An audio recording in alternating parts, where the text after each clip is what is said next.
Good afternoon, and thanks for joining us in this roundtable we're going to do, thinking about Japan's 20th century. We are holding this today in part to mark the publication of two edited volumes we have done at CSIS together with Roman and Littlefield. And they are available today online. We don't have copies for you, but they're available to order online.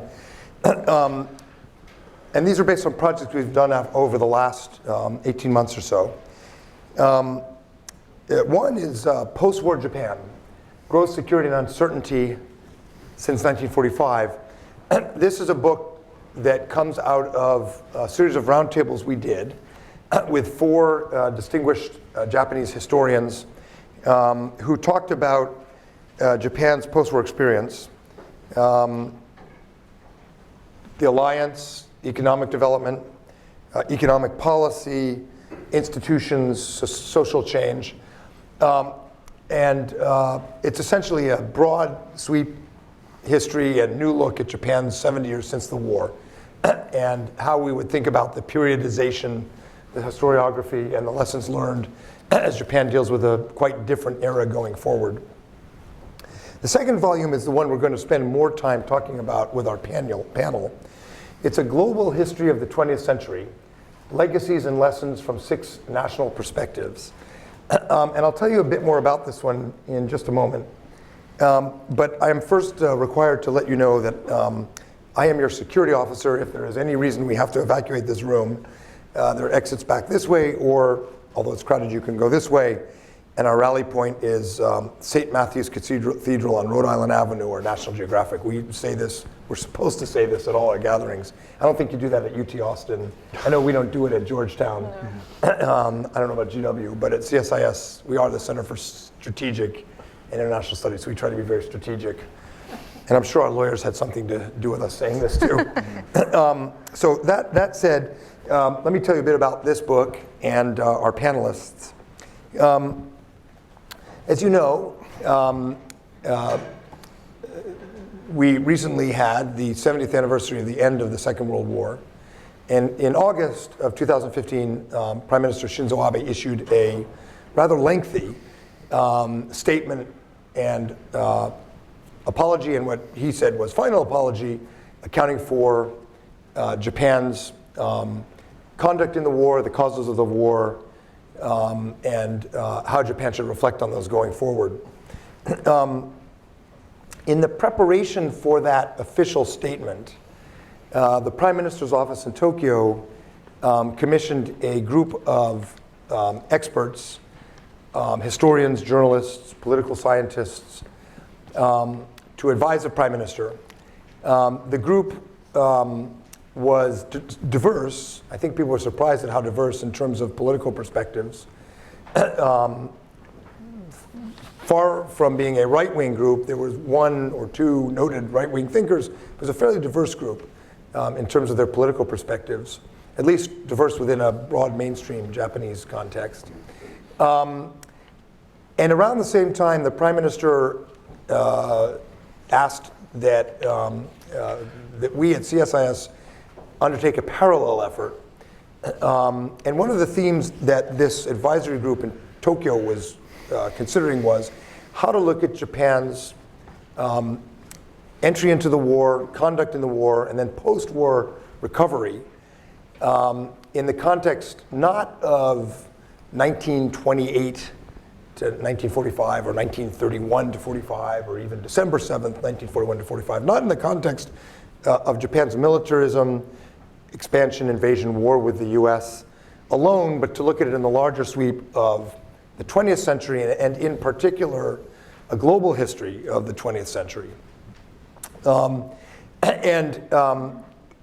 In the study of history, one of the currents that has, I would say returned, but certainly has surfaced in the last 5 to 10 years is the idea that historical inquiry should be global.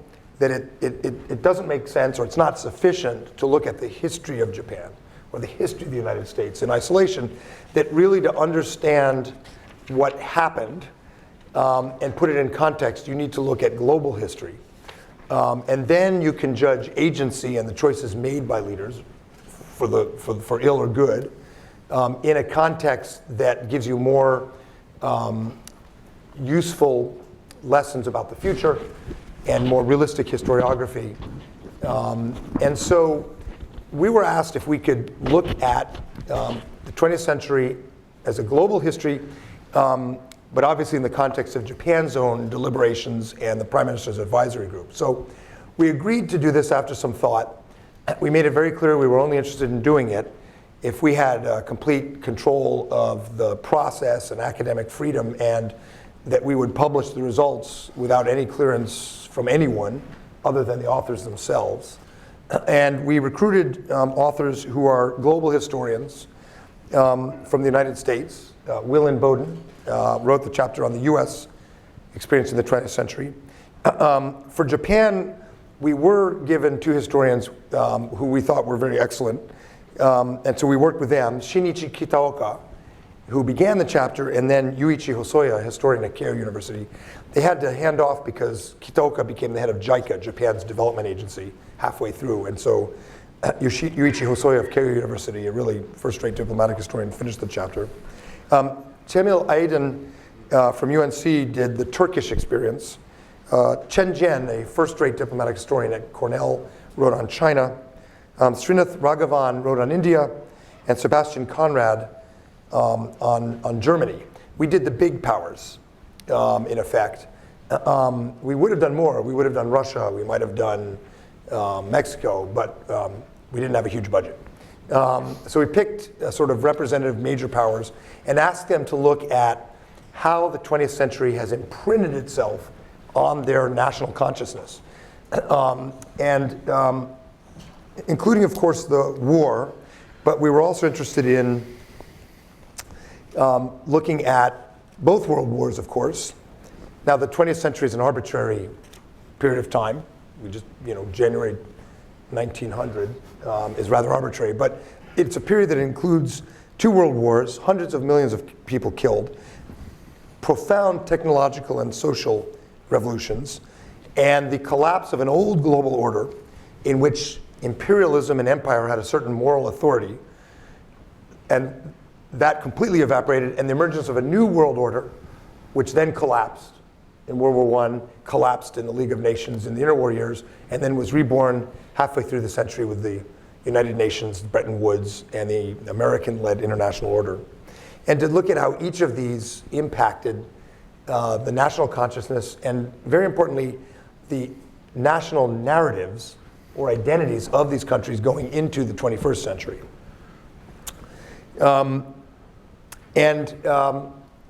We found some really quite fascinating themes, which we'll talk a little bit on this panel.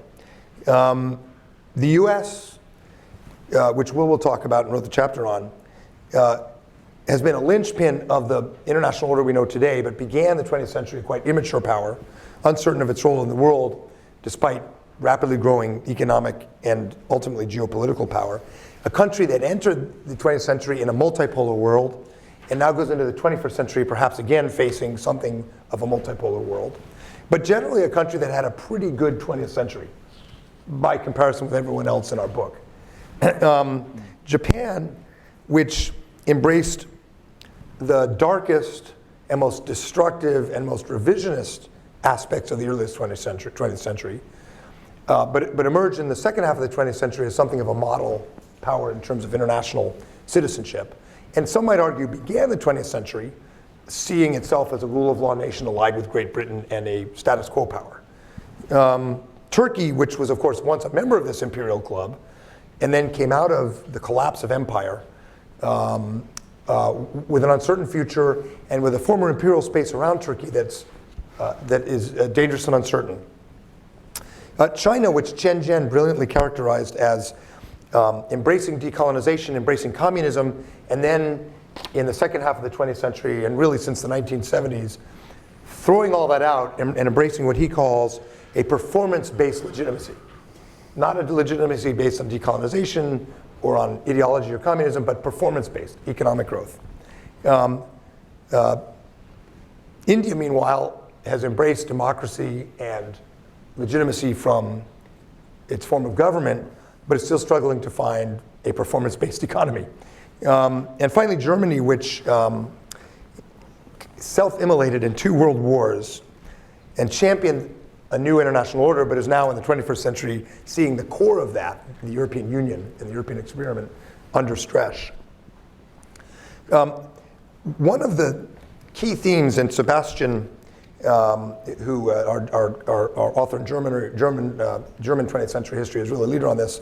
One of the key themes was that in Germany, there is something of an orthodoxy about the study of Germany's path to Nazism and war and the Holocaust, which is not wrong as history in a German context. One of the things that our German colleague tried to emphasize was you miss something if you look entirely in this national box.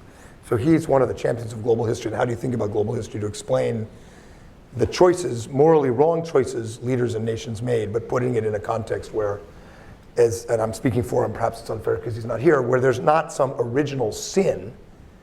And the history of the second half of the 20th century is purging yourself of original sin, but rather that choices were made, that there was agency, and that those choices were made in the global context. So what I want to talk to our panel about is how to think about the imprint left of these various traumatic stages of the 20th century, of these various ideological, sociological, technological waves. One of the things we clearly, I think, found and shown in this book is it's quite different depending on which part of the world you live in and which aspect of your legitimacy is being done or undone by the trauma of the 20th century. And we also want to explore a little bit more than we did in the book with our panel, this question of how history is used in contemporary national politics and ideologies, but also how history might be used in terms of reconciliation. This is a little simple, and Daching Yang will correct me later, but essentially there have been efforts to reach reconciliation through historical inquiry into the specific events that created the trauma, say, between Japan and China or Japan and Korea. And Daching has been at the forefront of this work, and I'll ask him to say more. Another way, which has been quite successful, but in a very narrow lane, is military history. The earliest reconciliation efforts, for example, between the United States and China on the Korean War, were military historians considering battles or campaigns, or American and Japanese historians considering battles and campaigns. It's possible to temporarily suspend any moral judgment and focus on tactics, doctrine, sacrifice, and have a discussion that's actually historically quite accurate. And then the third way, and this is something I want to ask the panel to reflect on, and maybe this is a dead end. We were interested to try it, but a third way might be global history, where these trends that cross borders are something that all historians in all countries can relate to and might use to build it's hard to say more, less of a fractious and contested definition of history and find a bit more common ground for explaining what happened. The downside, as I was discussing with Professor Yang, is the downside to global history is you risk losing agency, you risk losing accountability if you're not careful, because then everything's related to everything and everybody's caught in this horrible trauma and everybody's an object of history rather than an actual creator of history. So I also think we want to get into that question. How is history used and how might it be used by historians to begin to get a little bit of traction on some of the very, very difficult historical issues that plague Japan and Asia, but all of Asia, about each other. So let me introduce our panel in the order I'll call on them. Professor Will Inboden, on the far right, on your far left, is the Williams Power... But a man of centrist sensibilities. A man of centrist sensibilities. Is the William Powers Junior Director's Chair for the Clements Center for National Security at UT Austin. He's also an associate professor in the LBJ School of Public Policy. Will and I worked together on the National Security Council staff, where he was in charge of policy planning and strategic planning together with our colleague Peter Fever. Will wrote beautiful draft documents on, for example, the history of American support for freedom, quoting Jefferson and de Tocqueville.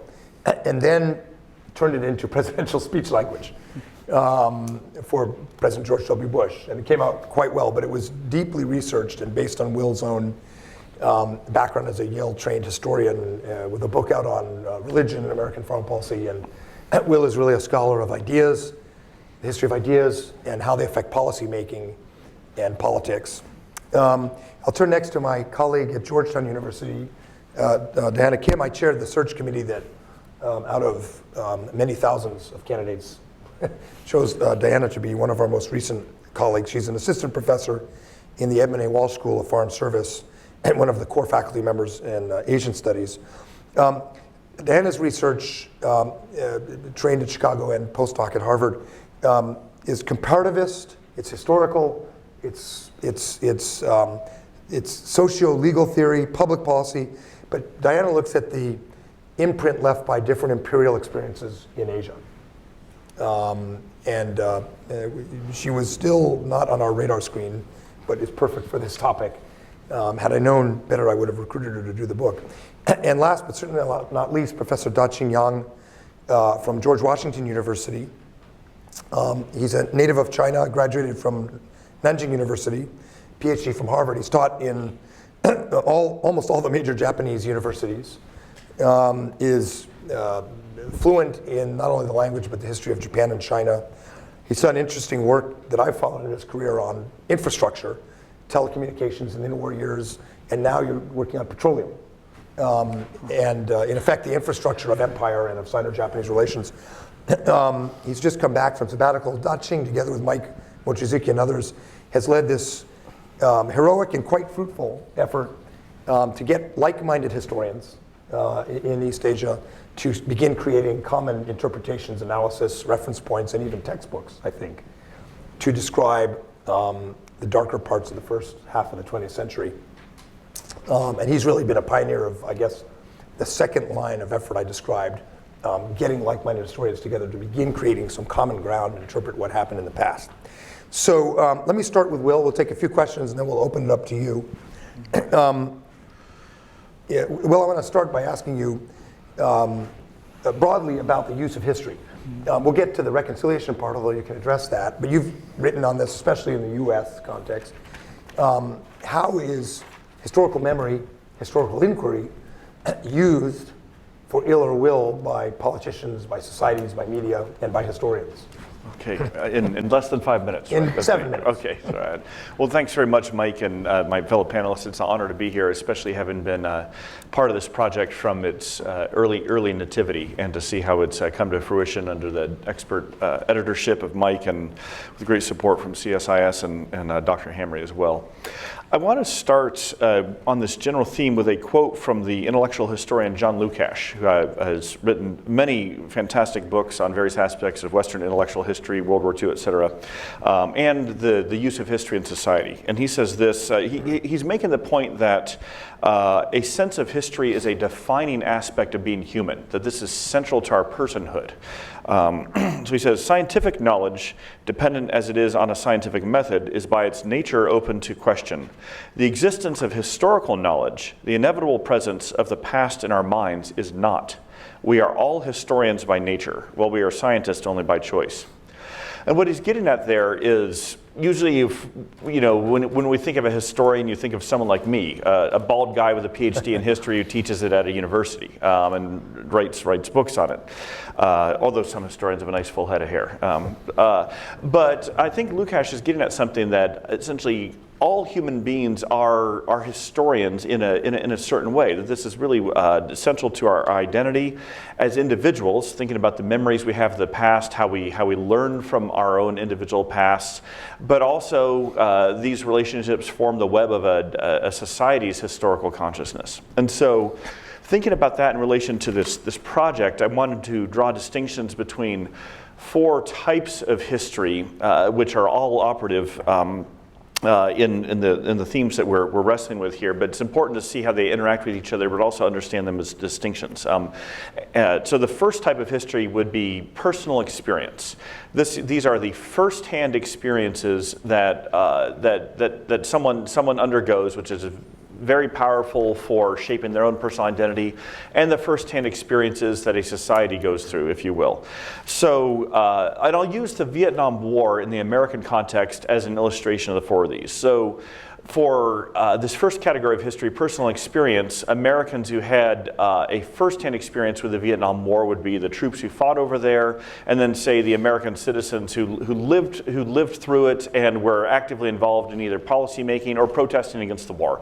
Ones who participated firsthand somehow in the Vietnam experience, Vietnam trauma. The second type of history is memory. And this would apply to people who did not participate firsthand in something, but still experienced it as observers, if you will, and it shapes their memory. So this would be my story with Vietnam. I was too young to fight in Vietnam. My parents were protesters against the war, but when I was a little kid, I grew up observing this, seeing my parents protesting against it, seeing other friends whose fathers were fighting over there. So I have these first-hand memories of the Vietnam War as a very young kid. Not a personal experience of it, because I wasn't a participant in some of these debates. But in that sense, Vietnam is still a part of my consciousness through my own personal memory. The third type is what I call tradition, and that is the general social sense, the general collective if you will, collective summary that a society has of a particular experience. And again, let's take this in the context of Vietnam. As I was talking to Mike about earlier today, probably most Americans living today were born after the war had ended. We're still a relatively young country. So they certainly don't have any first-hand memories of it, nor do they have first-hand experience of it. And the vast majority of Americans today have never read a single book about the Vietnam War.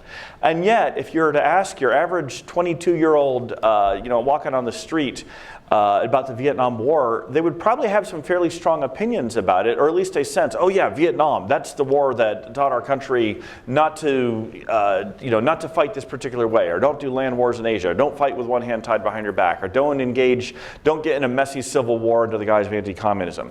So there are these entire traditions of understanding about the Vietnam War that have arisen in our society, even from people who have never studied it and didn't live through it, and we're not active participants in it. There still is that historical tradition about Vietnam. And then the fourth is study, and this is the traditional type of history. This is people who actually do sit down and read books about the past and come to some sort of assessments of what the past means. And so again, thinking about Vietnam, when there are debates about Vietnam, which still rack our society in a number of different ways, all four of these types of history are functioning in those debates. So those who fought in the war or fought against the war, an older generation now, but still, some of you are perhaps here in this room, many of them are with us. When they hold their opinions on Vietnam, they're drawing on their firsthand experiences. Others who didn't have those firsthand experiences but still have strong opinions about the war are drawing on personal memories, as I talked about. Others are just drawing on these general sense of traditions that we have, passed on from generation to generation, shaped perhaps by Hollywood's different depictions of it. And then others, the small segment of Americans who still read history books, actually do engage in some study of the war and then come to some of their own opinions. But we see this, how it still becomes an issue in almost every presidential election, one way or another, what side was the candidate on during the war.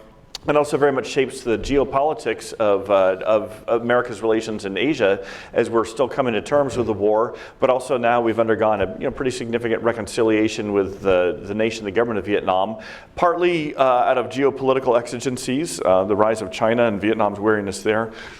But partly also as we've had new generations of Americans who've wanted to come to terms with that. So I think Vietnam is even though it was not the focus of this particular study, helps illustrate these different ways that history can function in a public consciousness. And this is one recent example of how this is still contested.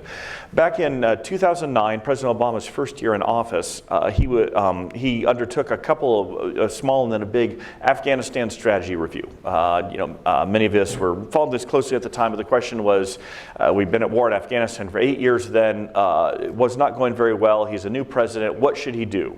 Should he increase our troop presence and develop a new strategy? Should he stay the course, or should he essentially draw down and get us out of the war? Now, those are all very difficult sets of questions, and the administration rightly drew on a number of experts on on various aspects of strategy, of tactics, of battlefield operations, of Afghan history and all that. But those who followed it closely, it quickly turned into a proxy fight over the Vietnam War. And what was going on is a number of the more hawkish voices, particularly centered at the Pentagon at the time, sort of let it be known that they were reading Louis Sorley's revisionist account of the Vietnam War, which essentially said the United States was finally winning the war after General Abrams replaced General Westmoreland in '69. We adopted a counterinsurgency strategy, and we were finally starting to win the war until our political leaders lost the political will, lost the spine. Public pressure turned against it. We pulled out, but that was the wrong way to end the war. And then a number of other voices, particularly at the White House, who did not want to continue a sustained commitment in Afghanistan, let it be known that they were reading Gordon Goldstein's book, Lessons in Disaster. And that account of Vietnam said the real mistake of Vietnam was the White House civilian leadership let the military lead them into the war too far along, and they should have said no to the military earlier on. And that's the real lesson of Vietnam. And so all the editorial pages and in the op-ed columns and in think tank conference rooms in Washington that summer, the debate about Afghanistan turned into a proxy debate about the Vietnam War. So I think it's set aside what you think about Afghanistan or Vietnam. That really illustrated how all these different modes of history, experience, memory, tradition, and study still don't necessarily allow a society to come to a certain consensus, but they at least provide categories for us of how we talk about these things and how we hopefully eventually can move forward. Thank you. We have now apparently in the White House a historian in H.R. McMaster's. Yeah. It'll be interesting to see if history comes up in debates and discussions. Yeah, that's right. Yeah, the new national security advisor who really wrote the seminal book on civil mill relations during the Vietnam War as his dissertation, and now will be tasked with carrying out some challenging policies in a challenging environment. So Dana, this so what Will's describing is pretty darn complicated if you're thinking about some basis for common understanding of history even within one society, let alone between two countries, with a personal experience, memory, tradition, and then actual historical inquiry and study. But that's you're describing essentially within the United States, which is a more or less coherent political unit with a national identity and a very strong sense of sovereignty. For many of the countries that you studied, in Southeast Asia, Korea and so forth, they experienced imperialism before Japan, then Japan's empire, without the same kind of coherent national identity. There would be exceptions. Korea obviously had a very strong civilizational history and identity. But some of these were colonies cobbled together by the British or the French out of very different ethnic or historic experiences. So, how does we didn't do middle-sized countries and smaller countries, but how does that factor in when you're looking at so much of Asia, which is not, China, Russia, the U.S., Japan, big major powers with a long sovereignty and national identity of one form or another? Right. Let me start, I think, by noting how provocative, in a way, I found this book in a really, really wonderful way, precisely because it leaves and invites space to think about how the smaller or non-major powers experienced those different forms of colonialism throughout the 20th century, as well as a kind of avenue to think about what do these comparative experiences look like and what are the textures we get from them, which I think is also a quite brave task in terms of thinking about how do you speak this closely to power. I think there have been many attempts to tell global histories, giving transnational narratives. I think this was an especially wonderful endeavor in thinking about how do you speak directly to power. So let me start with that. And then reflecting a bit on Southeast Asia. I mean, the place of the Japanese empire, as I understand, within the context of Southeast Asia it's a vexed one and it's a difficult one, not least because it follows on more vexed experience of different European powers as well as the United States that divided it through the 19th century into the 20th. The Japanese empire was a late and short stay in Southeast Asia. Around the 1870s, the British, the French, the Dutch, as well as the Americans later in the early 1900s, divided Burma, Malaya, the Dutch East Indies, Vietnam, Laos, Cambodia. So it's really a patchwork of so many different colonies. And these are the antecedent conditions upon which one, I think, needs to understand the entry of the Japanese within this particular region. Quite often, at least in the realm of political science and history that I deal with, the Japanese period from 1941 to 1945 as its direct occupation of the region is understood as a sort of rupture. That is what the historian Nicholas Tarling calls a sudden rampage that visited upon the region. And this, I think, is echoed quite often in the sense that you introduce a wartime economy, a particular form of autarky in terms of economic policy and supply, as well as narratives of justification that adopt the position that one rule of a Japanese empire, an Asian for Asians, is to displace the peculiar forms of European conquest that had dominated the region for quite a long time. And Tarling is quite mindful to remind us that the Japanese experience took a variety of forms. In Burma and in the Philippines, where more intact, arguably political structures were found, less reorientation of existing property regimes and taxation systems were found, as opposed to the Dutch East Indies and in Vietnam, where you see a more violent form. Scholars will disagree about why you see these types of variations. It may depend more on the types of resources that were available. The Dutch East Indies had more expropriatable resources. Vietnam had more rice. And these are the sorts of ways in which conversations about variations and unevenness under the Japanese Empire, I think, unfold in very productive ways. But I think another way to think about these variations is not just in terms of rupture, but in terms of the continuities. And that really does require thinking about what were the prior comparisons that were possible between a European power and a Japanese power. And just to give a quick example, for me, I'm trying to finish a book desperately right now on opium and its history in Southeast Asia. And the really interesting that I find throughout is that how Japan is always and already incomparable to the European powers at very different moments. During the late 19th century, after the First Sino-Japanese War, upon Japan's entry into Formosa and today's Taiwan, Japan is lauded, revered, and as seen as a model from which to learn different types of public health policy approaches, different sanitation approaches. It's admired, but also different from a proper European civilized power. This kind of incomparability, I think, is reproduced over and over again up till the moment into the 1940s when we see the kind of uniquely denunciatory forms of incomparability. Japan is more brutal. Japan is more destructive than other forms of European empire. And I think it's a task for perhaps people who are savvier than I am and smarter than I am in terms of how to formulate interventions to figure out how do you negotiate these incomparabilities. But I would like, thanks to this book as well as through these conversations, think about like, what work does this, like the sense of not being able to compare Japan to other empires, what does it kind of mask? What does it preclude us from asking? And I think there are at least three things that I'll just mention quickly.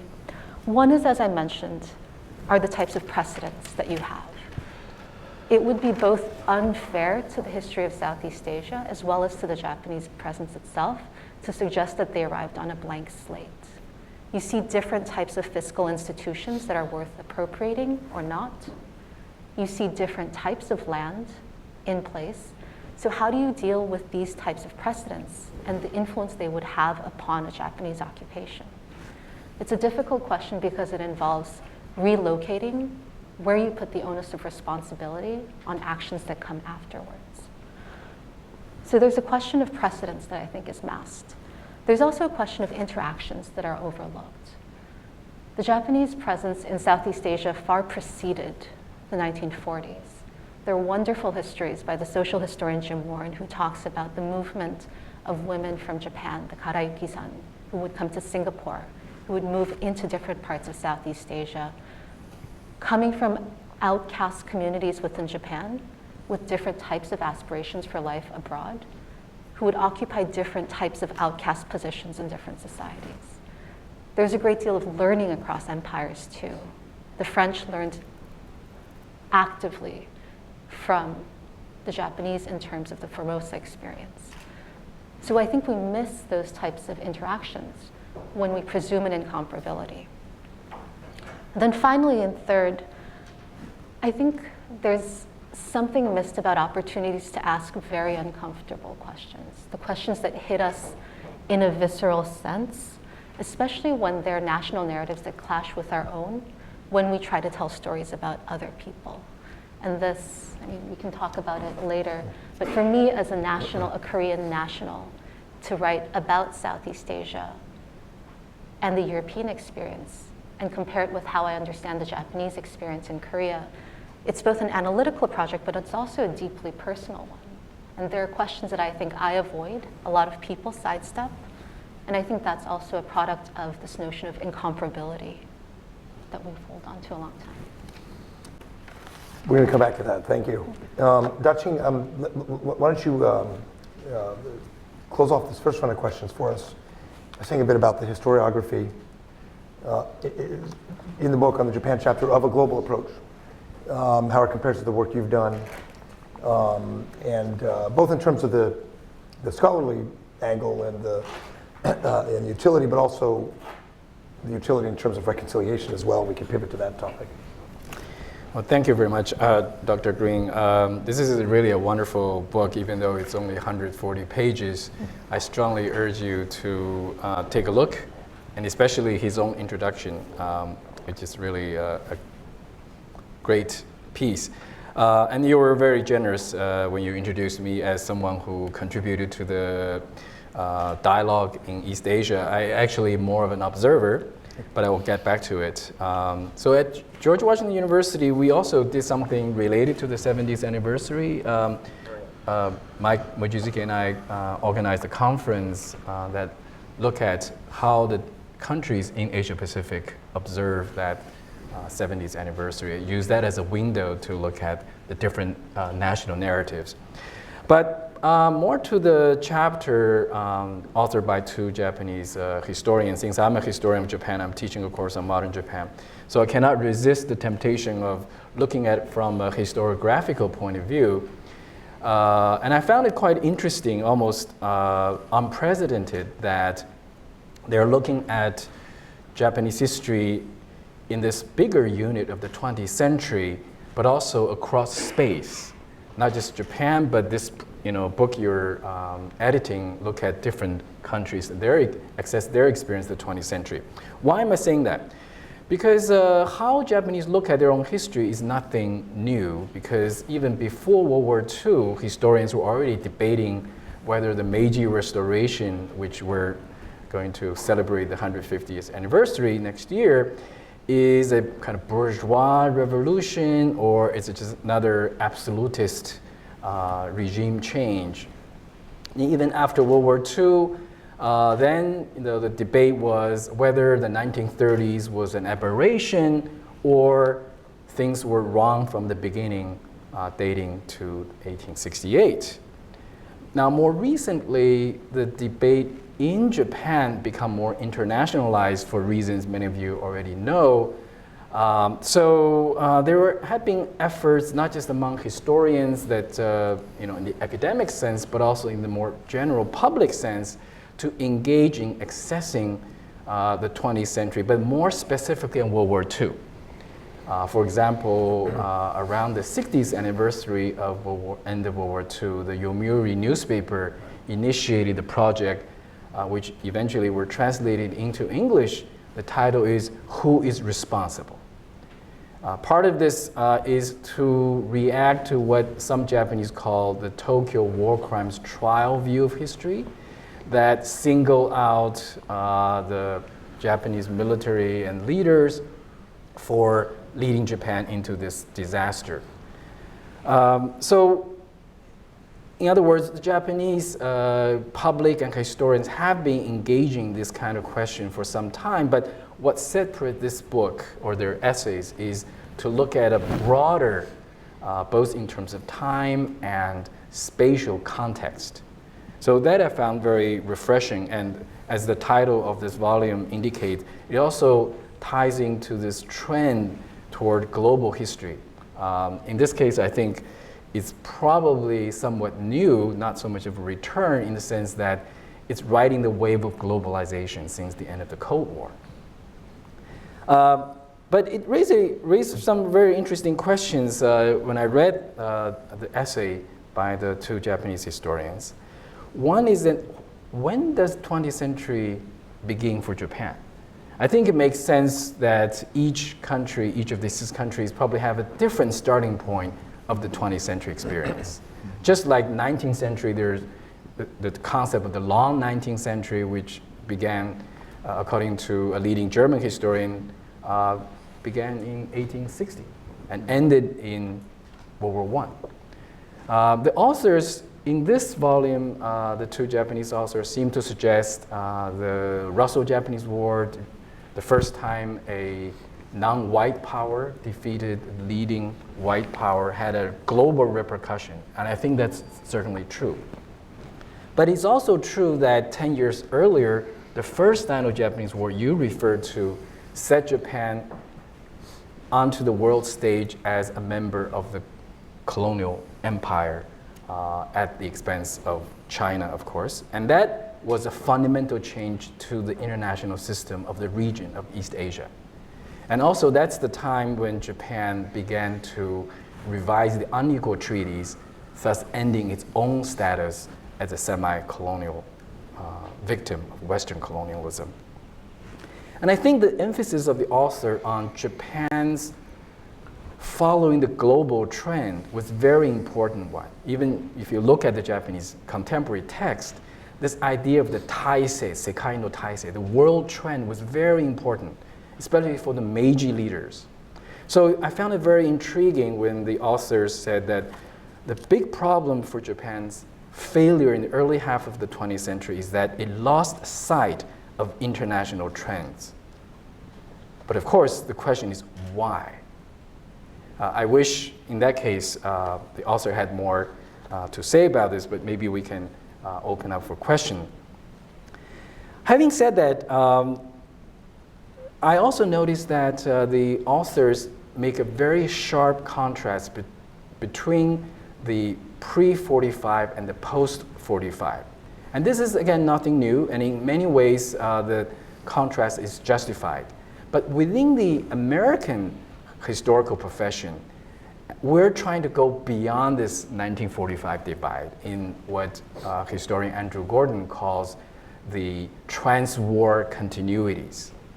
Of course, without denying their fundamental breaks between pre-war and post-war. So I want to move on to this question of how to move from a national history to a regional or even a transnational history.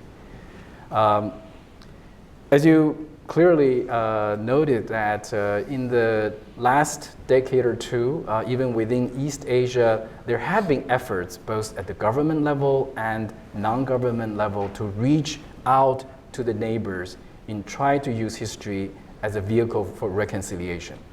From 2001 to 2010, government of Japan and Korea sponsored a joint history research. And from 2006 to 2010, Japan-China engaged in a similar endeavor. Now, this is nothing new because if you look at Europe, as I recently found out, there has been a proliferation of reaching beyond national history. Whether we're talking about long-term, especially German and the Austrian History Commission with Russia and Ukraine and other countries, Czech Republic and Slovakia, or some are short-term as we found in East Asia. So I think one of the dilemma we face is that we have this trend of global history, but we are still operating within the national framework of narratives.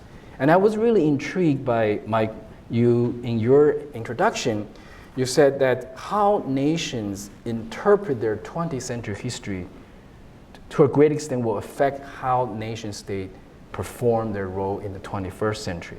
So that shows this nation state and that national framework is still very much with us, even though we're realizing that there are global processes such as climate change, migration, et cetera, et cetera. So let me just end by quoting a famous historian, 20th century historian, E.H. Carr. Right? He famously said, history, not so much the history that people lived, but the history as we perceive the past, is an unending dialogue between the present and the past. So in this case, I think at the 70th anniversary, the Japanese political leadership and historians are taking a new look in an enlarged framework, but there are still unresolved tension between this global process and the national centered framework for looking at the past. Thank you. Excellent, thank you. Let me ask a few more questions on the stage and then I'll open it up. Will, your US chapter, if you just study American history, and I remember from high school, and I went to high school after the Vietnam War had ended, but it left its imprint. We, in Bethesda Chase High School, had textbooks that had, when we got to the Vietnam War, 2 pages. They basically, the county school board couldn't decide what to do, so they had 2 different versions of the Vietnam War, and you were supposed to debate them, which is actually was a bureaucratic meltdown, but it actually was quite a wonderful way to study history. Yeah. But you look through that American history textbook, and there's just a lot of turmoil, slavery, the Civil War, and then all of the Jim Crow and all of the history in the 20th century that followed from that. The Vietnam War protests and the Depression, and yet you read your chapter in comparison to Turkey or China or Japan, and it was Little League in terms of suffering. So I wanted to ask you to reflect on what you saw in the other chapters from the other writers. And the other thing that's sort of striking is every other chapter, grievance is a major, major part of the national narrative. Either going into war, Japan and Germany, or coming out of the war, China, or because of some loss of empire like Turkey. Germany in its own way has, to some extent, escaped the grievance politics, but all the other countries studied in this book, grievance is such a critical part of the narrative, and it's not for us. Or is it? Are we now entering a period in our own history where grievance, I don't want you to get too political, it's up to you, but where grievance now is becoming part of the American narrative? And how does that affect how we view these issues of the rest of the world? And are we really, as a government or as scholars, are we really in the position to talk about these issues with other countries where grievance has been such a central part of their history and not ours until maybe now? Yeah. Well, there's a lot there, Mike. I can't resolve all of it, but I can offer a few reflections. First, to disclose some of my meta assumptions, how I bring these things, I don't subscribe to a Whiggish view of history. That's a term where you see history as just sort of one arc of inevitable progress leading eventually to some sort of glorious eschaton. I do see history as very much a mixture of progress and regress, of triumph and tragedy, and the whole pantheon of the human experience mixed in. But I do believe in the possibility of progress in some ways. And so the emphasis in this particular chapter I wrote is on the possibility of progress. And I'll talk about a few reasons why I think that progress is possible. But I would hope that readers of this would not think that this one chapter represents the totality of my thinking on American history, and that after Eisenhower everything was solved and it's just been sort of one glorious long run, happy run ever since then. We're still, as a country, wrestling with the legacy of slavery, the legacy of Jim Crow segregation, the legacy of different religious intolerances that have appeared at different times. And so in that sense, that stuff will always be with us. The reason why I am somewhat more sanguine about the American experience is I do think that we have both institutionally and culturally mechanisms within our country and our society for addressing these things. And I say addressing, it doesn't mean necessarily solving and packaging up and moving on, because they too continue to come back in different contexts. But I do think that we're at least able to have a very vibrant, sometimes painful, sometimes very loud and rancorous debate about it, and that progress is possible. And the four reasons why I did want to highlight for this particular chapter where I thought progress was made, particularly on going from more intolerance and exclusivity on racial and religious matters to more tolerance and pluralism, but then also in the foreign policy realm, going from a more inward-looking isolationism to a more internationalist, multilateral engagement. Four things I would highlight. One, the sacred texts, if you will, in American history that we can continually go back to as a society, sometimes reinterpreting, sometimes emphasizing different parts, and I'll come back to that. Second, citizen activism, mechanisms for American citizens of all different backgrounds to participate not only in the political process, but in this very social process of reconciliation, reckoning. Third is political leadership. I think this is where that the man or woman at the top can make a real difference. And the reason I wanted to highlight three pretty different presidents in Roosevelt, Truman, and Eisenhower is at key junctures on these questions of pluralism or intolerance, of isolationism or internationalism. They did show decisive leadership. And then the fourth, finally, and actually a theme I didn't emphasize so much in this chapter, although if our brutal editors, Nick and Mike, would have given me another 10,000 words. The fourth one is the international environment, geopolitics.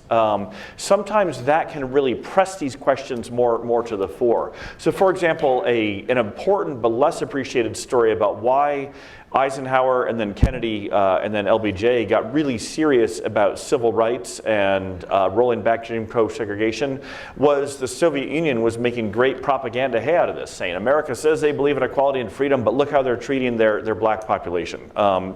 And as we are, engaged in, of course, an increasingly intense Cold War standoff with the Soviets, this was really diminishing our global posture, both our soft power and in some ways our hard power, because a lot of the non-aligned countries, which were trying to decide which way they wanted to slightly lean or pivot, were getting, earfuls of Soviet propaganda. And I'm not a pro-Soviet by any means, for the record, if it's here. But this particular realm of Soviet propaganda had some elements of truth. They were talking about, the horrible racial discrimination going on in the United States. So similarly, we see some of those geopolitical questions are pressing in on Japan, Korea, China, as they also wrestle with these things. But in the American sense, a lot of it does come back to some of these sacred texts that we have, whether in the Declaration of Independence, Constitution. I'm still a big fan of John Winthrop's sermon on the Arbella in 1630, where he talks about being a shining city, a city on a hill. Reagan later adds the word shining, so we love that adjective. And that's been very contested throughout American history. We could talk about the different valences that have attended that. But when you have this mixture of the resources in history, the sacred texts, engaged citizens, courageous political leadership, and then the pressures of geopolitics, progress can be made. So. I didn't tell you I was going to do this touching, but let's talk about geopolitics for a second. It's interesting. I mean, the efforts by governments to have historians talk about history have largely been unsuccessful. You've been involved, Ezra Vogel's had a program at Harvard, Japan, Korea, Japan, China. They've largely, they've lasted a few years and then it fizzled. I wonder how much of that is that the mission is too impossible for historians at the end of the day, because, in effect, they're being pushed to make judgments on legitimacy or on historical facts that have a bearing on legitimacy. The Chinese mainstream history of the 20th century, Chen Jian, our author, is a scholar at Cornell, but many of the Chinese official histories focus on Yalta, Potsdam. Those are the sort of seminal documents for creating the post-war era. Why the United Nations Charter? Because Japan's an enemy. For Japan, the most important documents are not Yalta or Potsdam. They were just sort of Francisco. incidental things in the war. It's the San Francisco peace treaty and treaty system. And the most acute issues right now, like the East China Sea, kind of come down to which is the more legitimate international understanding and agreement on order after the war. Is it maybe a mission impossible to expect historians to do this because there is no right answer? There is no answer that will satisfy, in this case, Japan and China, because the hierarchy is so clear in the way that history's been taught and argued. Well, I certainly understand your pessimism here, and I would not say that historian can single-handedly bring about reconciliation. In that case, we can all win Nobel Peace Prizes. That would be great. But in the last 2 summers, I've been studying how Europeans conduct their joint history studies, and I've noticed there's a slight difference here. That is, especially the long-term commitment to engage in history dialogue between countries is as much about reaching a sort of consensus view as an expression of the confidence or as a commitment to confidence building over long term. I think there is a difference there because it's really hard to expect 2 groups of historians from different backgrounds to come and sit once a year together and produce something that can solve all their history problems. That would be fantasy. But if they continue to meet over a long term and bringing younger historians into this community, then what you have is a transnational community of historians. And in this case, I think Europeans do have something that we miss in East Asia. These long-term history commissions and also what the Germans called historical institute. We have one in Washington, D.C., which is a very strategic move. After World War II, the German government created these permanent institutions in capitals of former belligerent countries, starting from Paris, London, Washington, and after the end of Cold War, in Warsaw and Moscow. Now, you may be right that the geopolitics in East Asia is not quite ready for this kind, but I think the civil society do have a role to play. I forgot to mention that, in fact, there had been non-government group of history teachers and historians in East Asia to create something like a common supplementary textbook. And I think they have made some important accomplishments. For example, in 2012, they published 2 volumes of modern East Asian history. And the volume 2 is especially interesting because it does not take a nation-state-centered approach. So in other words, it's not an international history, but a comparative history along the themes: mass media, urbanization, gender relations, and look at how China, Japan, Korea experienced such, modern trends in different ways or in similar ways. So I think that helps break down this nation-centered narrative. So in that sense, I feel historians do have a role to play.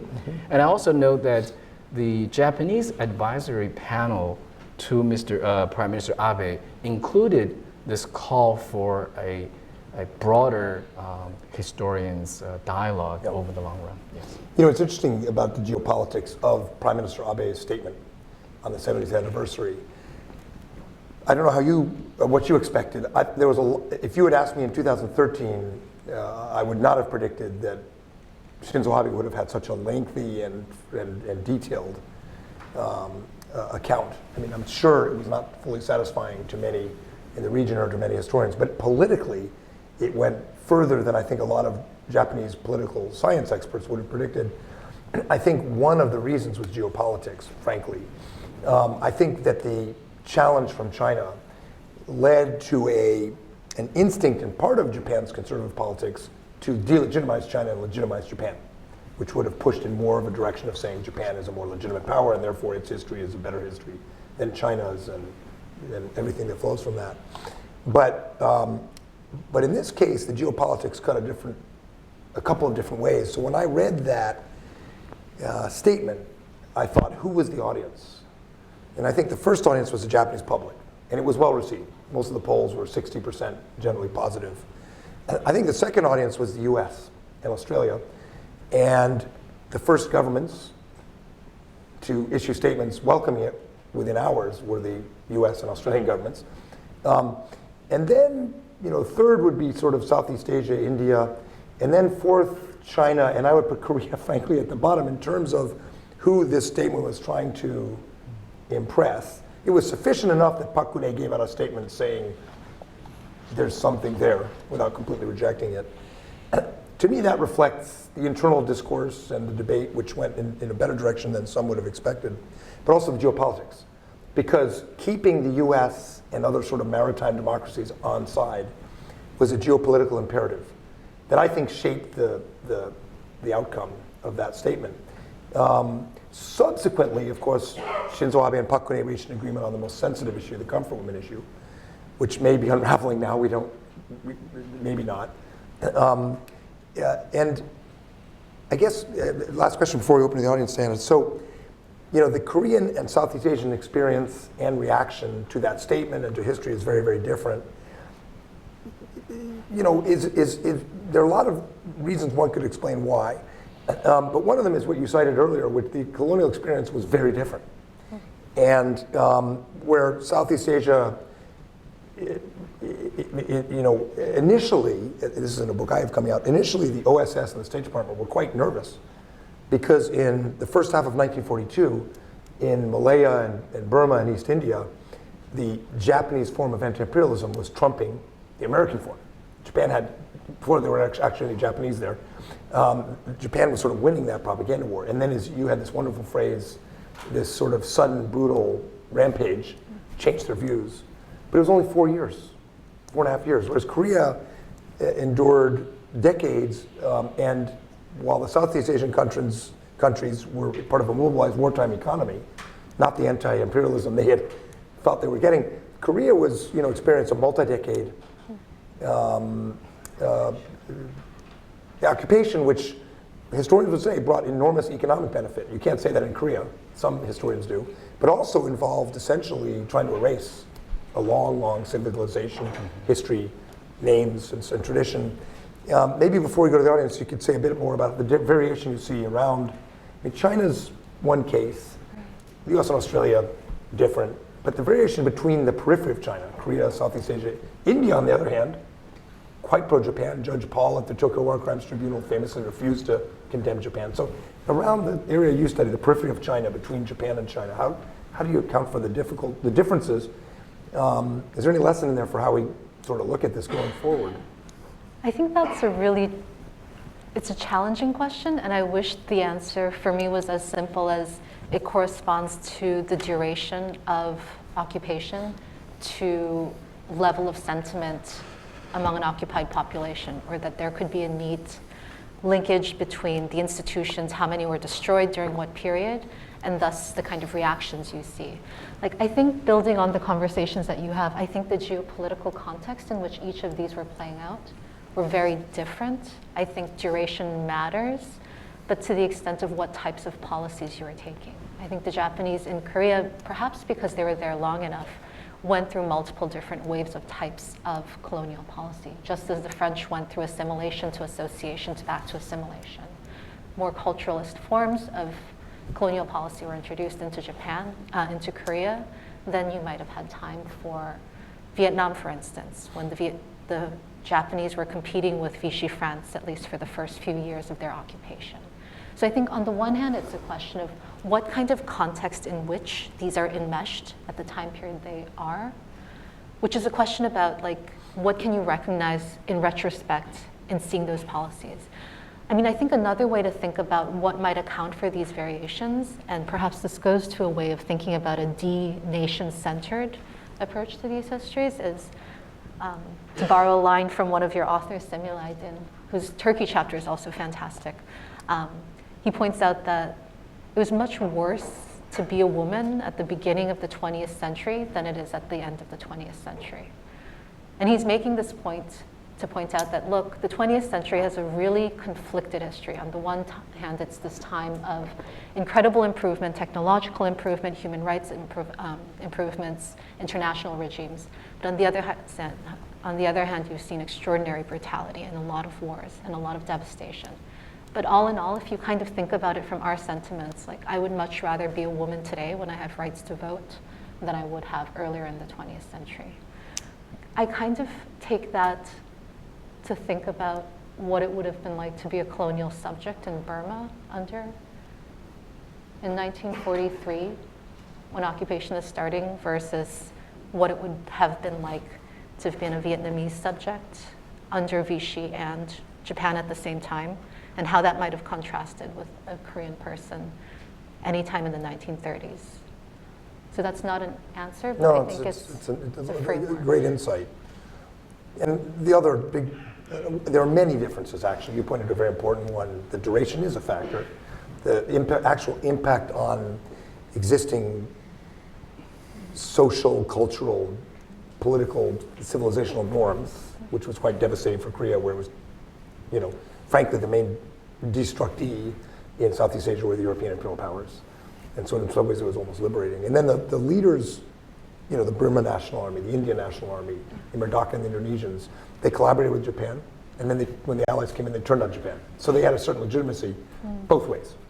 Whereas for Korea, under the occupation for decades, it couldn't have that experience. So anyway, we could go on for days on this subject, and I'm happy to return to it in the Q&A, but let's open it to the audience. And if you could briefly identify yourself and, yes, sir. Thank you, Irv Chapman. My interest is in Japan, and I'd like to address the Japanese and the Texas professors. First, you mentioned briefly that there was discussion of whether militarism of the 30s and 40s was an aberration, and if so, who was responsible? Japan is a consensus society. What is today's popular consensus on that subject? And also for both of you, if you would address the dropping of the atomic bomb. From 1945, the American view was there were dreadful casualties in conquering Iwo Jima, followed by Okinawa, and Tokyo would surely be worse, invading Tokyo Bay, and that justified the bomb. There's a later revisionist point of view that Japan was already on the ropes, the bomb wasn't necessary, maybe even it was a demonstration of American power to the Soviet Union. And I wonder if the both of you would address both of those issues. Regarding the first question, well, Japan is often characterized as a consensus-prone society, but as a historian, I'm somewhat skeptical of such a characterization. I think it's somewhat simplified, because on the issue of your question, why Japan descend into this militarism period, actually the opinion has always been divided. And if anything, Mr. Abe's statement or this advisory panel's very long report is an effort to try to build a consensus about what went wrong. So it depends on what question you're asking. So on this question, I don't think there is anything near a consensus. Now, on the second question about the atomic bomb, I think there's a greater consensus in Japan that they were victims of a very brutal and unethical use of nuclear weapons. Yeah, particularly I want to take up the atomic bomb question. You very aptly summarized the different waves of historiography on that. And there's not a consensus now, but the most recent I found really persuasive book on this is by Bill Miscampbell, the Notre Dame professor, who essentially comes out and says Truman did drop the bomb or order the dropping of the two bombs because he thought it was a military necessity, and he was convinced that a American land invasion would produce ghastly numbers of certainly American casualties, but also many more Japanese ones. And I find, as a window into Truman's mindset, I find that most persuasive. I've spent a lot of time looking. I haven't done my own firsthand investigation, but I've read, just about all the books on this, and that seems to, the Soviet factor was much less of one there. But the more interesting question is, was it right? and this is where I've also written that I think it grossly violates a cardinal tenet of just war principles, which is you don't do direct attacks on non-combatants, on civilians. And that's certainly what this was. I mean, only by a fairly remote stretch were Hiroshima and Nagasaki legitimate military targets. But that's where I also don't single out the atomic bombings as particularly horrendous when you realize that we'd already been firebombing, with napalm and conventional bombs. We'd killed more in the firebombing of Tokyo, about 100,000, than we did in killing Hiroshima. And then also what the Allies have been doing direct. This is not just Japan, in Germany as well. And so the real moral, I think, the really distinctive moral barrier was crossed in kind of probably 42 when the British, when Churchill decides to start directly attacking German civilian populations, and then in 43 when the United States follows suit. Now, of course, yes, the Germans and Japanese had started it too. I mean, war is just a ghastly endeavor. But that's where I think the real moral lines are crossed. And so the logic there that would justify the atomic bombings, one can see how we had already crossed that particular threshold. So I know. So I suppose my answer there has enough to make everyone upset, since I'll defend Truman for the purity of his motives in a strategic sense. This is not a cynical effort to scare Stalin, but I still can't justify it morally. One of the most recent pieces of historiography on this, of all places, came out of the CIA, because they declassified, when we were in the White House about 10 years ago, they declassified all of the signals intelligence. So the US, in preparing for Operation Olympus, I think it was called, to invade Kyushu, had an estimate of how many Japanese troops were in Kyushu and how many casualties the Allies, mostly Americans, would suffer. And it was based on an underestimation of how many Japanese troops there were, of 2.5-fold. In other words, there were 2.5 times as many Japanese troops waiting in Kyushu than they thought. So the casualties would have been massive. And so there's the jus in bello, the justness, not of the cause of the conflict, but of the proportionality and also civilians. Yeah, the means used. Which is should and will always be debated. But when weighing the alternatives in terms of casualties, it's less of a, to me anyways, less and of a... sorry, not to keep on this, but the other thing the recent declassifications, the intelligence estimates showed is we on the questions of sort of the Japanese will to fight and who actually was in control and was there a viable negotiating partner, all the evidence that the Americans were seeing seemed to show that, yeah, Japan was going to, still resolved to keep fighting. There's not a... I've done oral histories with men and women who are still alive in my graduate school days where they absolutely had no doubt they would fight again. But history's 20/20, hindsight's 20/20.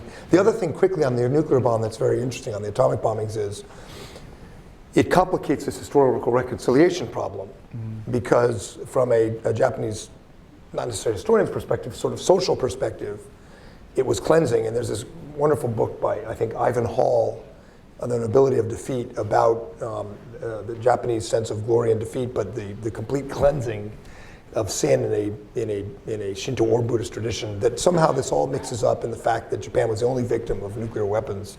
It makes historical reconciliation harder because, from a Japanese perspective, and for understandable reasons, the only victim of atomic bombs, it also ended the war quite quickly, so that occupation of Japan, much more than in the case of occupation of Germany, depended on the existing Japanese government. And that changed who actually ran the country after the war compared with Germany. Makes for some, in addition to the complex and fascinating and somewhat depressing parts and the morality, the legacy in terms of historical narrative is also quite vexing and intriguing. But when you say the dropping of the atomic bomb in Japan make reconciliation harder, you certainly are not talking about reconciliation between Japan and the United States harder. If anything, the last Japan, which is another sort of ironic layer, twist. exactly. Last year, what happened in Hiroshima and then the visit to Pearl Harbor are considered the latest developments in U.S.-Japan reconciliation. Well, U.S.-Japan historical reconciliation, and I would throw in Australia, has been quite remarkable. Part of it is leadership. Part of it is the Americans' poor sense of history. Yeah.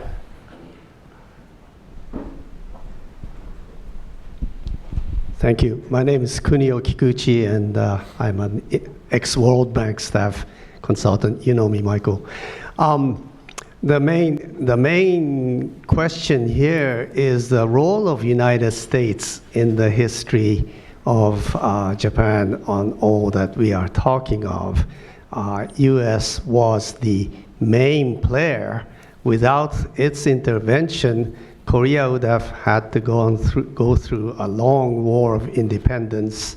The Japanese military would have taken probably 10 to 15 years to withdraw from China, for that matter, after probably a prolonged civil war. Certainly, I think with all the things that were said, the U.S. did not drop all those bombs to make up for Pearl Harbor. Certainly, the objective of all that bombing that started in 1945 was for the liberation of Korea and Taiwan and to get the Japanese out of China. And that point, why is it that U.S. does not tell to this day to the Koreans or to the Chinese, look, we've beat the heck out of Japan for you, so why don't you now stop complaining? Thank you. Mike, you were the Asia guy in the NSC. Why didn't you ever say that? Curiously, I never said that to the Chinese ambassador.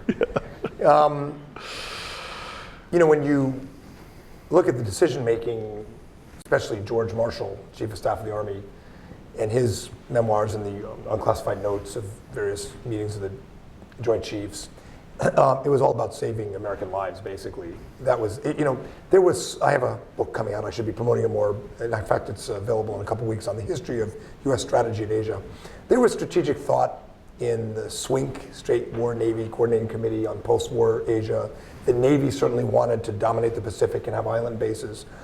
But the entire war effort was built on pre-war planning around so-called War Plan Orange, which was a very Mahanian, based on Alfred Thayer Mahan's concept that you would position Japan in a position where you would fight a decisive naval battle and then Japan would surrender. And of course that didn't happen. You know, there were many decisive naval battles Japan lost and it wouldn't surrender. And fighting from island to island, they really did not know up until the end of the war how they were going to end the war. You know, Marshall wanted the Soviets to come in, which a handful of people said was a bad idea because they would dominate the Eurasian continent. But when you look at the decision making, it all came down to really saving lives of citizen soldiers. We were not prepared, politically or morally, to take the kinds of casualties that the Soviet Union, Germany, Japan, and China were taking. We just weren't. And that's what it all kind of came down to. Did we do it to save Taiwan or to save Korea? Not really. It was all about saving American citizen soldiers. You know, in a way, I think that's morally quite justifiable and not an option that Soviet citizens or German or Japanese citizens or Chinese citizens had from their leaders. Mm-hmm. Yes? Yeah. We have a microphone. Yeah, my name is Gerald Rose. I'm the editor of the Executive Intelligence Review. I just want to put something, this has been a very illuminating discussion. I want to thank you all. I want to pose something to think about, which is this question of genius in history.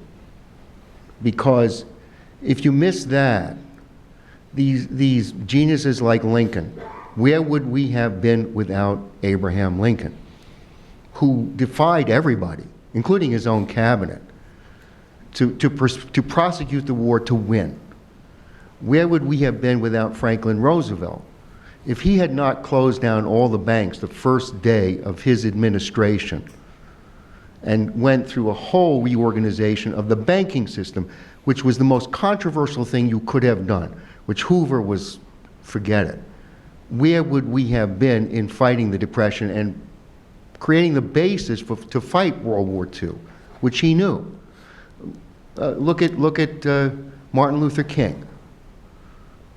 I mean, there were courageous people, incredibly courageous people, but he was a genius. He was a true genius. And without him, where would we be today?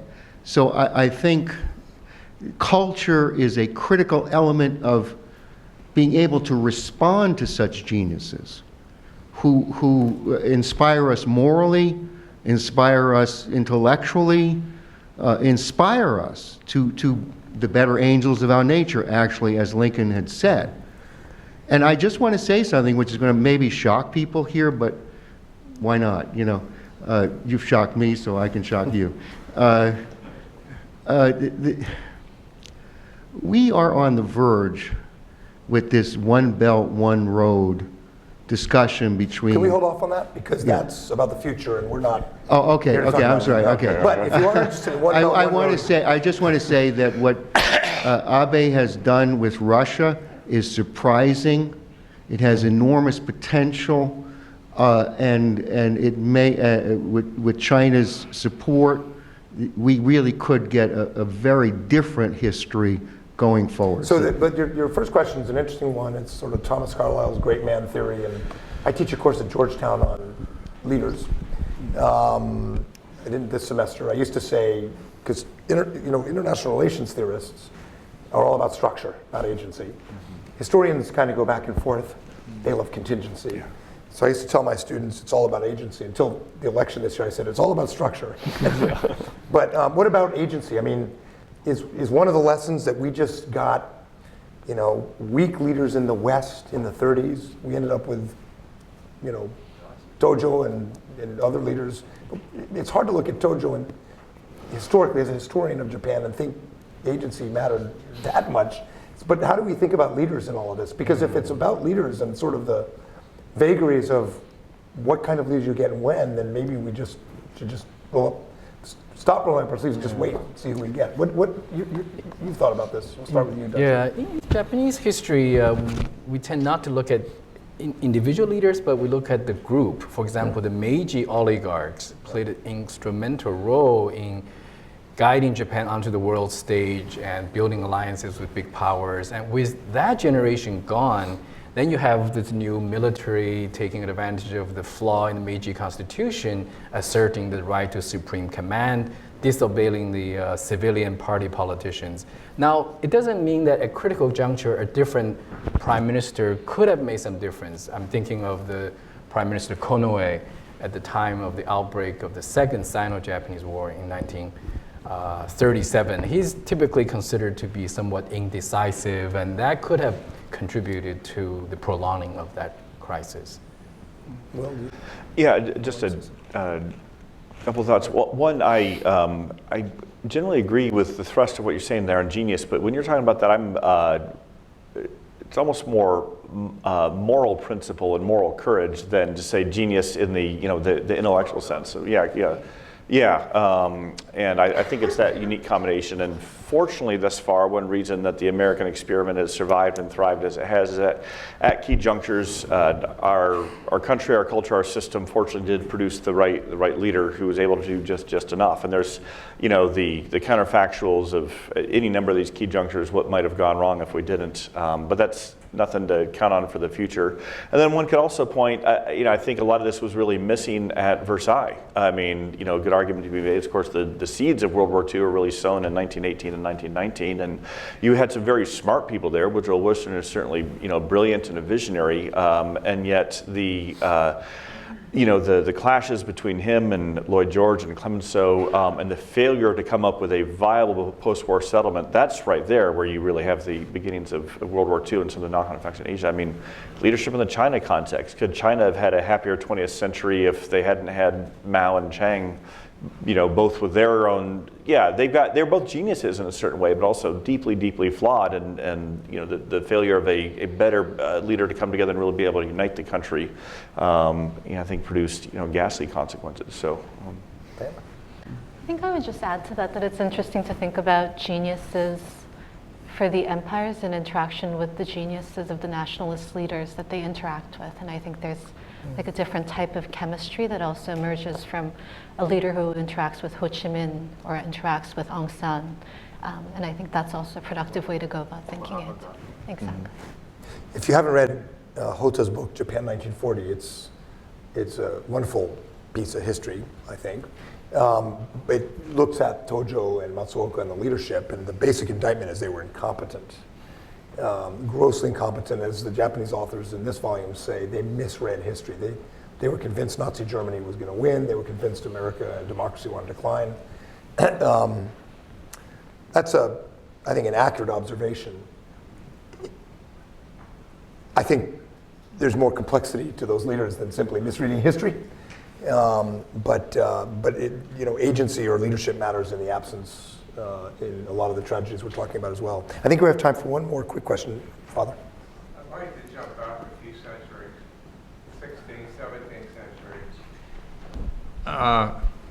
And there's a film that has just come out, Silence, based on the book by Shoshiko Endo. And it seems, I've seen it a couple of times, it strikes me as a pretty good representation of the book. And certainly the author had background in the 20th century. He apparently, I believe, was born in Manchuria and then grew up during the war in the Tokyo area, and then studied subsequently in France. But the book, which is so beautifully, I think, presented in Scorsese's film, presents the emphasis on the cultural basis of Japan and the Japanese, at least as presented by the rulers at the time, leading up to the persecution and effort to eliminate any kind of Western influence, particularly Christianity, in Japan.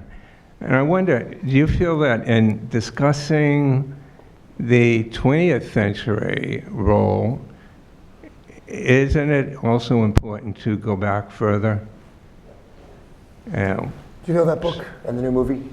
I've seen. About were they Jesuit? Yes, I've Portuguese seen the movie. Jesuits, yeah. Should we look back to 1600? Should we look back to understand America to 1600? Or Britain?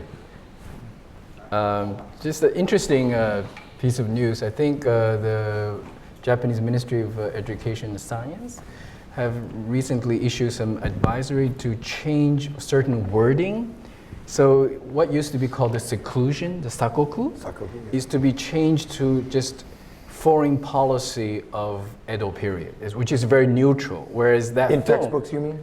I think they issued the advisory or guidelines in education. So there is a reevaluation of within Japan whether that constituted a complete shutout of the country to outside influence, or it was a managed, controlled access.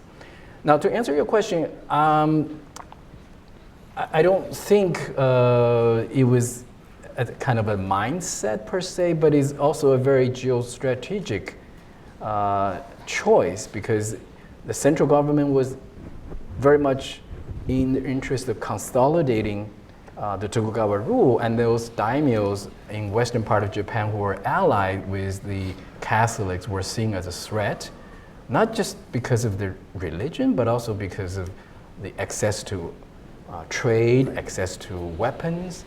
So there's a very pragmatic consideration that tied into this religious persecution. The Sakokujai, the closed tape period, was introduced, I think, in the Tokugawa era to stop potential rivals from having access to organizing ideas, gunpowder technology. And ultimately, when the Tokugawa were brought down, it was because other parts of Japan were able to use the opening of the country to get gunpowder, organizing ideas, and technology. So there was, I haven't seen the movie or read the book, but it would be a bit ahistorical to attribute that tragic story entirely to a kind of national consciousness of anti-Western culture, anti-foreigner sentiment. It was, look, it was a closed island nation, but there was also a very pragmatic, geostrategic, and political reason. It's interesting how useful is it to talk about the Crusades when talking about American foreign policy in the Middle East? Apparently pretty useful for a lot of people. Yeah. Well, I've got it. So it does raise an interesting question. We don't have time to go into it now about whether these deep historical experiences really explain, how countries behave. But in some ways, it doesn't matter so much because people will use them to explain how countries behave. We're going to end there. I want to thank our panelists, Will, Daching, and Diana. Really interesting. My fellow editor, Nick Sanchez, raise your hand, thank you. And John Sisk at Rowman and Littlefield, and Jim Dutton here at CSIS for getting this volume out. We don't have them piled up outside, but they are now today officially available. We didn't seek to solve this issue by any means, but to provoke a little bit, contribute to the debate in Japan. It sounds like we did. So thank you all very much.